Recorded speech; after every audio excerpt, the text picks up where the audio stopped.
Thanks for staying tuned. It's still Niger Delta Today, brought to you by ADBN TV. Well, today we'll be talking on a very sensitive issue, talking about Akwa Ibom and the political developments here. Well, a lot of activities and a lot of developments so far in the past weeks, and people are wondering what is in it for Akwa Ibom people moving forward. What are the trajectories that are expected?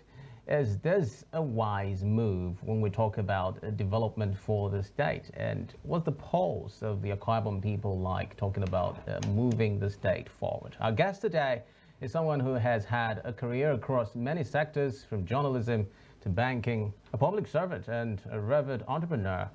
On leaving banking, I recall he was appointed as member of the State Executive Council under then Governor Godswill Akpabio, now the Senate President. He served as commissioner at the Ministries of Rural Development and Economic Development. His name, Sunny Ayang, joins us live Niger Delta Today. You're welcome on the program, sir. Thank you for having me. Thank you for being here, sir. Thank you. Well, a lot of developments in the state have generated topical conversations in the past weeks, and one of those conversations would be, would it have ever been conceived that there will come a time when Akwa Ibom State, which have always been dubbed as the mainstay of the PDP, would move to the APC? Let's talk about that move generally and juxtaposing it and crisscrossing it, of course, with developmental strides that are hoped for, especially we're borrowing from the words of the Governor, Pastor Moino, who has spoken loftily about how significant this move is to the Akwa Ibom project. Thank you. The movement today proves that the world is indeed, the earth and the world is indeed a round place, because it would not have been, it would have been considered a fantasy that a governor elected on the platform of PDP would move to APC in Akwa Ibom State of all places. But it has happened, and that goes to show that change is the one constant in human life. But to speak of its deeper significance, the governor himself has made a clear case, a very clear case for his movement, and I believe it is a very strong case. He has said that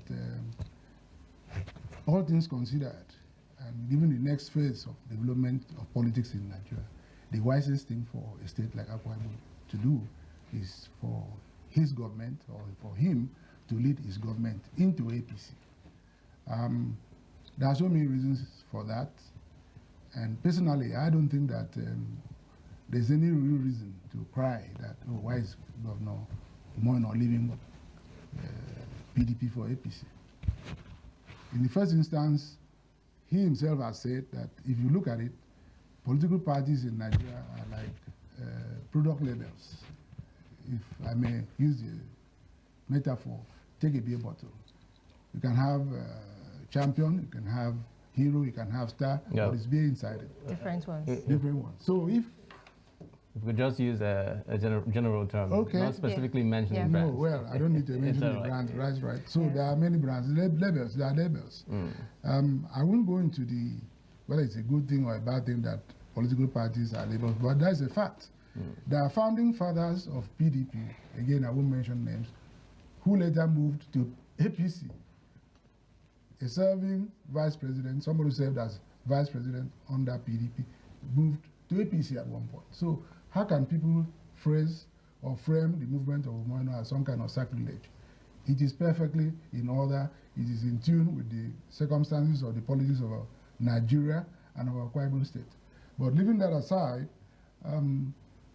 people have wondered, in how many years, nearly 25 years of allegiance to PDP, what has Akwa Ibom received or got because it was in PDP? And a lot of people have searched and searched and searched, and they haven't found much. Akwa Ibom has really developed over the last 25 years under the various governments it has had. Yes, the governments have been PDP, but the development has been what we in economics call endogenous. We've done it ourselves. Akwa Ibom governors developed Akwa Ibom using Akwa Ibom resources. We did not get any extra help as such. Look at it. throughout Obasanjo, how many kilometers of road were constructed in Akwa Ibom State? And that was 8 years of PDP, which Akwa Ibom people loyally followed. Subsequently, you had Yaradua, you had Jonathan. In fact, President Jonathan came here and apologized to Akwa Ibom people for not doing anything for Akwa Ibom when he was running for office in the 2015 election cycle. And promised that he would do something subsequent to that. Even when he apologized, Akwa Ibom still went out and voted for him under PDP. But the main thing is this: we got nothing extra. We got nothing extraordinary. We didn't get any special favors.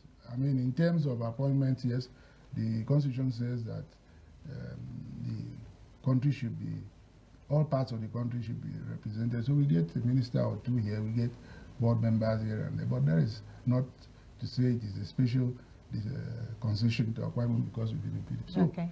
that being the case, there's really no reason except sentiment. Okay. Except sentiment. Now, based on this sentiment you're talking about, should we be worried? Because you just mentioned that the development that has taken place in Akwa Ibom over time is with the resources from the state. So should we be worried that there's a depletion in resources? That's why this realignment with the federal level. It's not so much depletion as the fact that Akwa Ibom needs to be aligned, as the governor has said, to the center. And we can also experiment. We've been with the PDP for so long. Let's go to APC and see what we get. I believe that in the current circumstances, we have the number 3 person in the country, number 3 man, is from here. If the governor moves, as he has done, to APC, and we have him working with the Senate president, with an APC president, I think that we stand a better chance. And we certainly lose nothing by giving it a shot. We lose nothing. Akwa Ibom State doesn't lose anything. Governor Mondo doesn't lose anything by giving it a shot. I mean, we've had a taste of the other side. Why don't we have a taste of this other side? So APC is a litmus paper in our experiment to make sure we get what we want. Yes, it is a legitimate attempt to get what we want. Okay. It is a legitimate attempt to get better, to get more of what we need. Okay, so on the road to these favors or extras, you said, from the federal government, after the governor's defection, there have been some political appointees who have resigned their office, maybe due to sentiments with the PDP, like you said. But also the APC has also welcomed majority of people that were in PDP. But now these key appointees that are leaving, that are remaining in the PDP, do you think that is going to make the consolidation of the APC in Akwa Ibom State a bit difficult? I don't see why it should. First of all, not everybody in APC can be appointed to one office or the other. Some people will always be appointed. And the APC constitution and tradition are clear. The moment you join, you have all the rights and privileges. So as long as they're in APC now and they're in office, they're entitled to be there. Now, in terms of reconciliation, there's not much to say. The governor always appoints his people.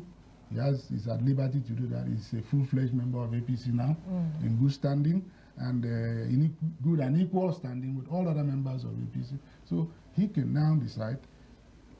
He has his team, he's pleased with his team, and they've gone with him, and they can work with him also as full members of APC. So I don't see any issue there at all. I would like you to also respond to the issue of political ideology and how it plays out here. A lot of the reactions we're getting online and in the media space is that this speaks negatively when you talk about upholding political ideology and what is obtainable here in Nigeria, not just in the Niger Delta region. How do you respond to how politicians treat the issue of political ideology and upholding the tenets of the parties they swear allegiance to? A very interesting question. I think that, first of all, I made the point that as far as we are concerned in Nigeria, political parties amount to little more than levels. There have been people who have contested for the highest office of the land, or the highest offices of the land, in the last 25 years across 3-4 political parties. That shows clearly that this is the Nigerian tradition for now. This is the Nigerian tradition for now. And even across the globe, if you take a historical look, telescope over the years back, the political parties we have today, either in England or in the UK, in the US and so on, they were not cast in stone and sent down from heaven. These parties have evolved over time. Their names have changed. There were other parties that were there. That the Whig Party, for instance, in the US, no longer exists, and they used to field presidential candidates. The Democrats were not always in this position that they are today. So there's something called evolution.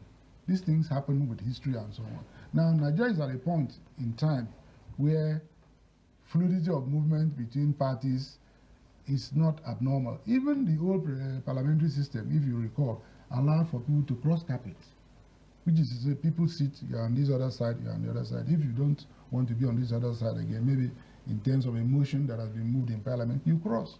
So that speaks to the fundamental rights of people to associate with people they think can advance their interests or cause. But people look at it in a simplistic manner as, oh, ideology and all that. First of all, ideology can be defined more in context of what system of society do you want? Do you want a capitalist society or a socialist society? In most societies, that decision or that consensus has been raised that this is where we are. There is no real difference. If you look at the political parties in Nigeria today, their manifestos are more or less the same.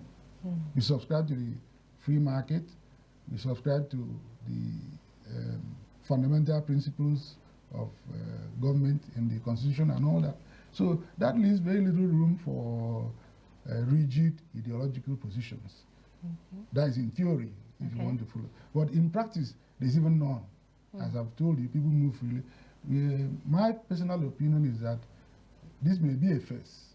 And if it is a phase, we shouldn't worry too much about it. History moves. It's not a stagnant thing. Beyond that, of course, a strong case can be made, and I'm making that case now, that at this point in time in our national development, the governing elites need to establish a certain consensus that, look, we should face the purpose of development. Bickering along political lines could be destructive. In fact, I would like to be proven wrong. If you look back across the world, the history of countries that have emerged developmentally over the last 100 years, they've done so under situations that were did not accommodate hard and fast ideological differences, or rather hard and fast ideological parties as such. Most of them did so generally under the rubric of even one-party systems. If you want to talk about Malaysia, if you want to talk about China, of course, there's only one political party.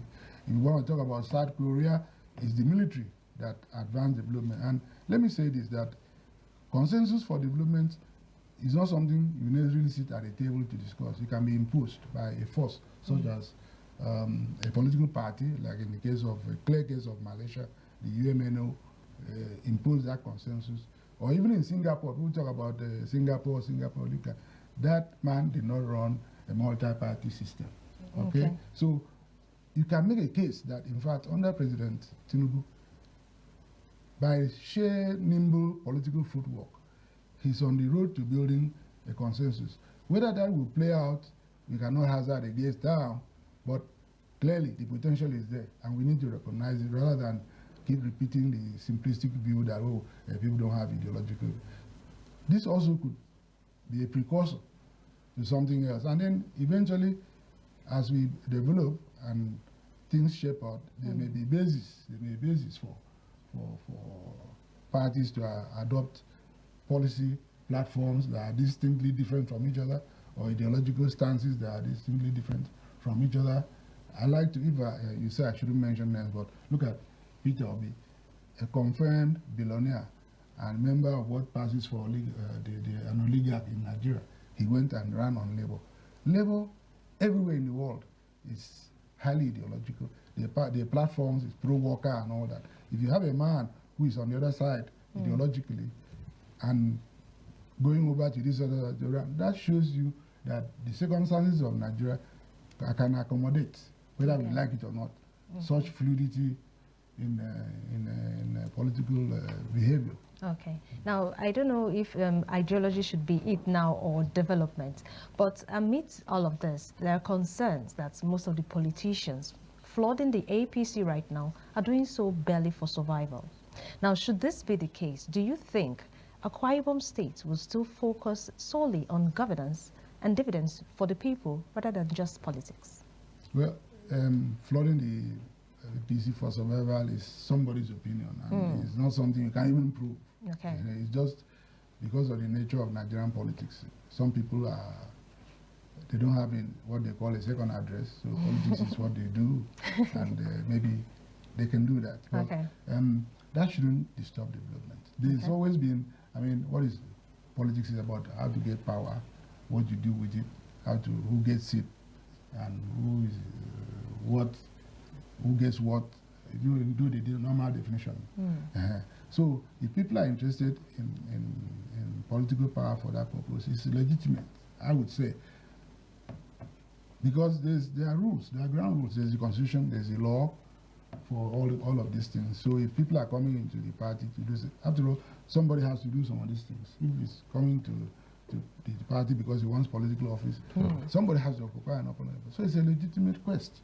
It is what the leader allows to happen. Okay. Subsequent to that, there's the issue. Will the governor abandon development? And from all we've seen, he will not. He has already shown that he's committed to governing with empathy, focused on development. In fact, this, he says, is part of the reason he's moving. Already his former party, to say the least, is in disarray. And if he sticks there, what if the governor decides to devote his time to settling the problems of it? He won't have time for development.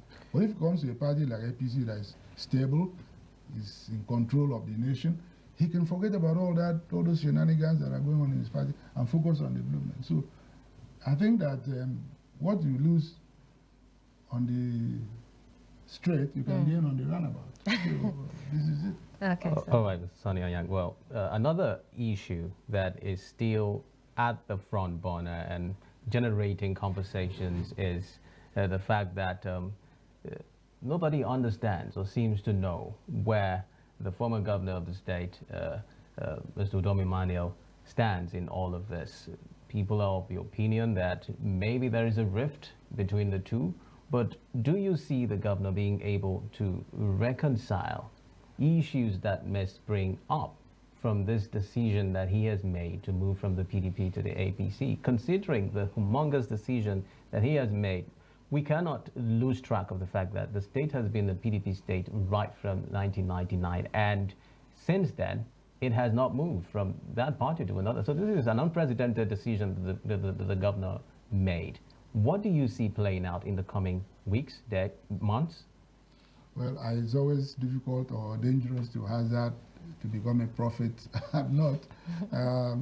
Nobody knows. So I'm part of the nobody who doesn't know. But the main thing is the governor has said, and I read it somewhere, and I believe him, I have no reason not to believe him, that there's no rift with his predecessor. I cannot imagine that a man of Governor Moino's temperament would not have sat with his predecessor and given him a good reason, or at least let him into his thinking about this movement. I believe he has sorted issues out with... He even spoke of consulting widely. Yes, he did. He did consult widely. I know that for a fact. And this movement was not something that happened overnight. He spoke about it in parables, he spoke about it directly, and so on. So everybody, including the former governor, had ample time to reconcile themselves to the fact that it was going to happen. And when it did happen, it didn't take anybody by surprise. So I want to believe that at the very least, the governor has explained himself sufficiently to his predecessor. As I said earlier on, the whole thing about PDP, APC, and all that is driven by sentiment. And the fact that, I give it to them, people are comfortable with what they're familiar with, right? So for a lot of people in Akwa Ibom, they were familiar with the idea of PDP being government. But people forget that APC came to these states in 2014-15 election cycle with a big bang. Somebody like me, that's when I joined APC. Okay. Over 10 years ago. And we made impact. We made impact. Very well respected and serious and committed Akwa Ibom people were in APC from the very beginning. So the idea that, oh, yes, APC has always been in control of government house. That's right. But that didn't mean, PDP has always been in control of government house. That didn't mean that there was no APC. There was APC. And APC won at the national level in 2015. So APC is not an unknown quantity as a political party in Akwa Ibom State. Yes, a lot of people, you could say, because PDP was in charge of the government in the state, they're comfortable with that and they may be a bit jarring for them. But I believe change is always like that. It makes some people uncomfortable. They'll come around. And in any case, we run a multi-party democracy, and we should expect that at some point, PDP was bound to lose power. For APC, it's a great boon that something we fought for in 2015, fought for in 2015, fought for in 2023, just fell into our laps. And we want to be grateful to the Almighty for this turn of events. We're not going to look a gift horse in the mouth, because PDP or Akwa Ibom is so-called APC. I'm from Akwa Ibom, and I'm APC, and I've been for 10 years. So why not? Why can't APC be in government? It's legitimate, it is right, and it will mean well for Akwa Ibom State. And I'm sure this whole scenario playing out now is a feather to your cap, since you've been there for a very long time. I don't know if it's a feather to my cap, but I do believe that it is. We cannot be stuck on a treadmill, PDP, to go around in a circle. Okay. Let's move. Okay, now speaking still on the defections, now a lot of people from the PDP have moved to the APC. Now, you've been a part of the PDP before you transitioned to the APC in 2015, like you rightly said. Do you think there are lessons the APC could learn from the wranglings in the PDP that led to the massive shift to make sure that these internal struggles and issues do not play out in the APC? Of course, there are many lessons APC can learn, one of which is that do not take things for granted. Remember, PDP said they were going to rule for 60 years. I don't know whether people remember that. So I think that the current leadership of APC in the country is well aware, because they knew how they upstaged PDP. And they knew these mistakes PDP made. So, having fought from the behind to be in front, it would be remiss of them to ignore the critical lessons or the critical mistakes that PDP made to allow them to be overtaken. So I expect that they will take due cognizance of all those factors. They won't take the Nigerian people for granted. They should not, and they are not taking Nigerian people for granted. They should do all they can to deliver the dividends of democracy. I don't like that word, but the term, but it's in popular usage. What would you rather, how would you rather phrase it? I'd rather phrase it to deliver development. Okay. See, Nigeria is an underdeveloped country, let's face it. Developing country. Developing, well, is in development economics, there's debate about developing, underdevelopment, less development. These are all a bit technical terms, and they mean specific and different things. But I like to use underdevelopment because even when you think we are developing, there are things that you can be doing that make you even less developed. So you're stating the obvious. I like to use underdevelopment as a professional economist. Now, I think that the task of nation building for Nigeria, the task of state building for Akwa Ibom State at this point in history is to deliver development. We want to see our people move on all the metrics. We are said to be multidimensionally poor now. We want to see us move on all the metrics of development: GDP, education, illiteracy, health, infrastructure, industry, and so on. Employment. I want to see us move up the graph. All right. On that. Okay, so this one would take me to another issue that is also very popular. The conversation of politics starting too early. Most of the administrations we have are just 2 years old, and we still have 2 years to go. But then the entire Niger Delta region is talking about politics and talking about 2027. Do you see that distracting these different administrations from focusing on the task of governance? Is it a distraction? I don't. See, there's something we call real politics. The conversation out in the street is, oh, it's too early and all that. But people forget that from the very moment a politician wins to this, I just want to be realistic because I don't really know how to do the diplomatic stuff. I say things the way they are. I mean, I've been a commentator on public affairs myself, and tomorrow I don't want to be quoted as having said something and not. I say things as real politics. The moment a politician wins office today, he starts planning for the next election. You know why and how he does it? First of all, when you are making your first appointments, who do you make SSG or secretary to government? Who do you give this ministry? Who do you give that and that? It's with an eye to how you win the next election. So it is idealistic and a bit simplistic, too idealistic to say, oh, therefore, politicians in government, and that's the very nature of multi-party democracy itself. Because if you don't get voted for at the next election, it's no use. If your party doesn't win, don't forget, you have a 4-year term, at best. Okay? You can be lucky and you get 8 years. There are some things you want to do that cannot be completed in a 4-year term. That's why some people have even said we should have 5-6 year single term and all that. As you know, we want to build a seaport. Believe me, a seaport is very difficult to do in 4 years. And you don't want somebody else to come and mess up your project. So you guys say governance is a continuum. So is it not possible to hand it over to the next person? But leadership vision is not a continuum. Leadership vision is not a continuum. I might be a leader today and I think that this table ought to be white. The next leader might think it should be blue or even shorter. So it's a continuum, yes. There's a core that will deliver the service that the leader wants delivered, which is the civil service, but the leadership itself will change. So I don't think that it is too early. There can be anything, because whether you say they should do it or they won't, they are going to do it anyway. Politicians in government will plan for the next election. They will do things now that will focus on the next. That's why I spoke about a consensus for development. Okay. If you have a national consensus, or in this case a state consensus for development, there are certain things that need to be done. You have your long-term plan, you have your medium-term plan, and you have your short-term plan.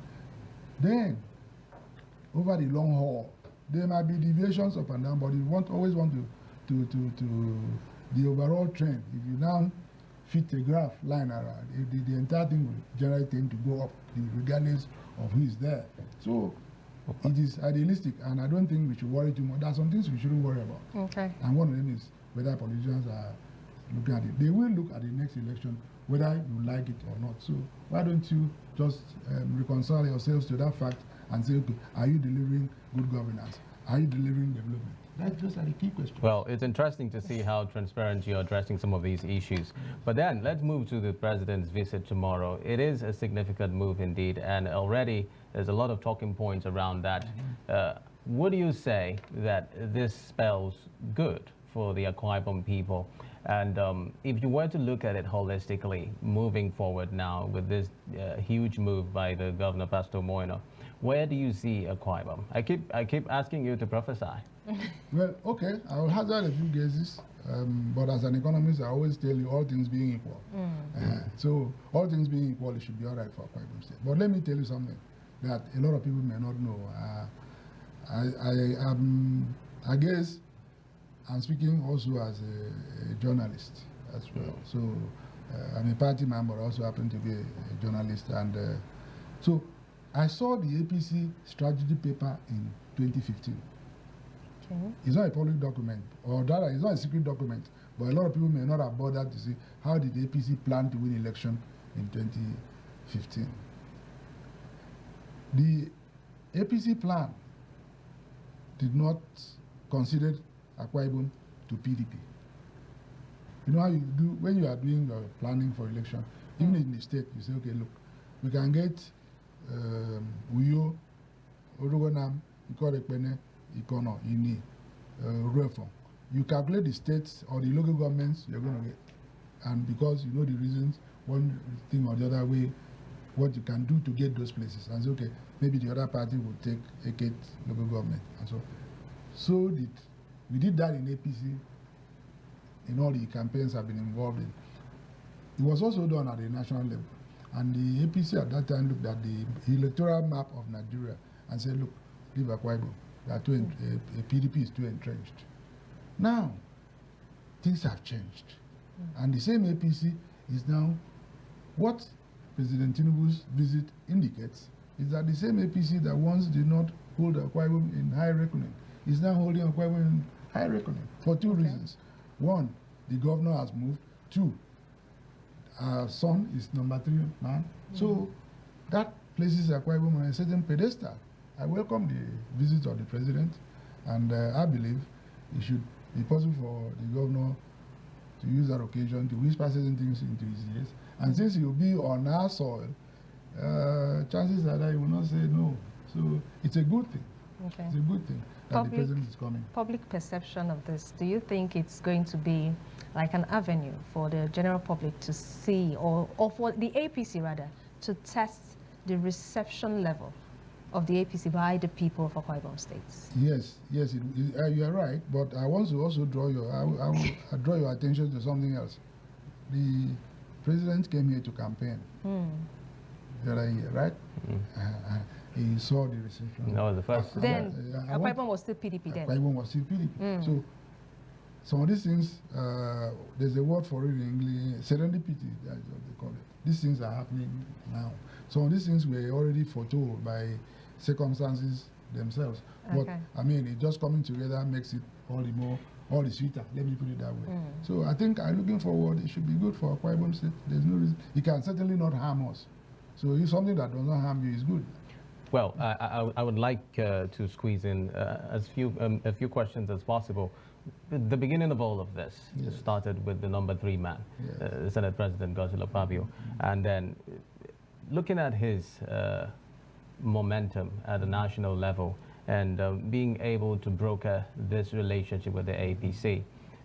What do you think this speaks of his person at the national level right now? The Senate President, you know, he was my boss. He appointed me commissioner. And even at that time, it was clear. He was marked out for great things. So we are not surprised that he has done this. And we believe that he will and can. He can and will do more. And there's still a lot in store for him. So it's a rare privilege. This part of the country once that thing, nearly 40 years ago, way back when Joseph Wires was Senate President. So for the thing to turn all around and come back, it's something we should all be grateful for.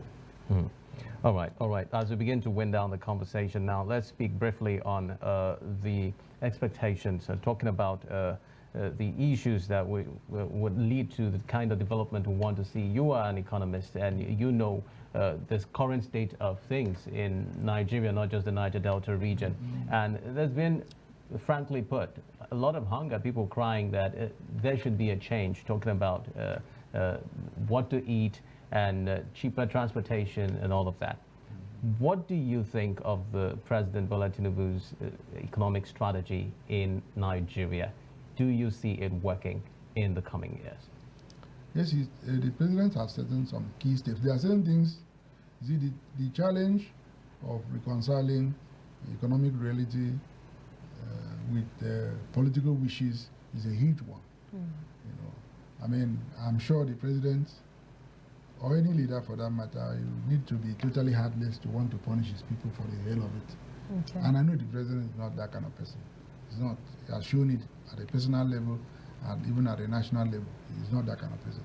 But you see, there are certain things you need to do before you can get certain things done. And one of them was to reset. Sometimes your phone has a problem. You switch it off and reboot.